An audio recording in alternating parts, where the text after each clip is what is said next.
жатқандар да табылып қалар деп. Ал енді өз күшімен кітап шығарудың өзі қазір біраз ақша тұрады. Жазушылар одағы арқылы да тапсырыспен кітап шығару жеңіл дүние емес дегенге қаламгерлер де қосылады. Елімізге белгілі ақын Үміт Битенова бірнеше кітаптың авторы, бірақ барлығын өз қаражатына шығарған. Ең көбі 1000 дана кітап басылған, кейінгілері қаражат тапшылығына байланысты 700-500 ғана данамен шығарылған екен. Кітап шығарудағы қаражаттың қомақты бөлігі баспаханаға жіберіледі. Әлі күнге дейін қаламақы деген проблеманы, мәселені айтпағанның өзінде кітап шығару нарығы ең қиын мәселе болып тұр. Сондықтан қанша жазушылар одағының мүшесі болсақ та, мемлекеттік тапсырыспен шығарылатын кітаптардың дені шамалы, оған сонша іріктеліп, сұрыпталып және санаулақ тізімдер енуі мүмкін. Сондықтан мен әлі күнге шейін мемлекеттік тапсырыспен кітап шығарайыншы деп ұмтылған да жоқпын. Одақтың төрағаларына немесе одақ басшыларына да алдарына қолымды жайып барған емеспін және кеңселерінің есігін қаққан емеспін. Әлі әзір ондай тірлікті лайықты деп санаған жоқпын. Сондықтан мұны мүмкіндігінше өзімнің дайындаған, өз қалтамның көтерген қаражатына шығардым.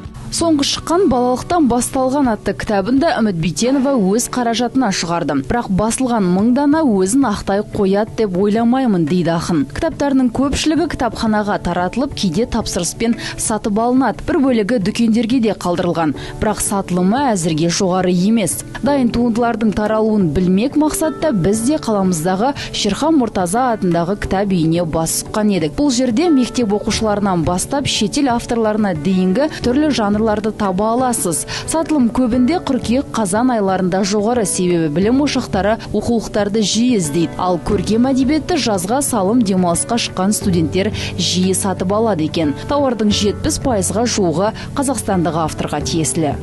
Литература мы все равно. Әдебиетте біз бірінші кезекте қазақстандық қаламгерлерге басымдық береміз. Жастар әрине шетелдік авторларды оқиды. Ал біздің сөрелерімізден көркем әдебиет, тарих жанрындағы кітаптарды табуға болады. Жалпы айтқанда 70% қазақстандық, 30% шетелдік авторлар. Кітап сөрелерінде жиі тұратыны да, сатылатыны да уақыт тезінен өтіп сыналған қазақ классиктерінің туындылары. Қазір Шерхан Мұртазаның Ай мен Айшасы, Зейнеп Ахметованың Күре тамыры мен Бабалар аманаты жиі сатылатын кітаптар тізімінде бірінші тұр. Бірақ олардың өзі айына орта есеппен 50-60 данадан ғана сатылады. Нарыққа жаңа шыққан қазақстандық авторлар табылмады. Оларға сұраныс жоқ дейді сатушылар. Өңіріміздің мерейтойына орай Жамбыл облысына 80 жыл тәрізді тарихи энциклопедия кітаптарда көп сатып алынады. Үйімдар сыйлық үшін де арнайы алып жатады. Ал жастар фантастикалық жанрды, Стивен Кингті және қазіргі Харуки Муракамидің шығармаларын жиі сұрайды екен. Если что-то уходит хорошо, мы же... Егер бір нәрсе жақсы өтіп жатса, біз тапсырыс береміз, қайтадан сұратамыз. Мысалы, Абайдың қара сөздері 1 айда 50-дан асы өтті. Біз қайта тапсырыс бердік.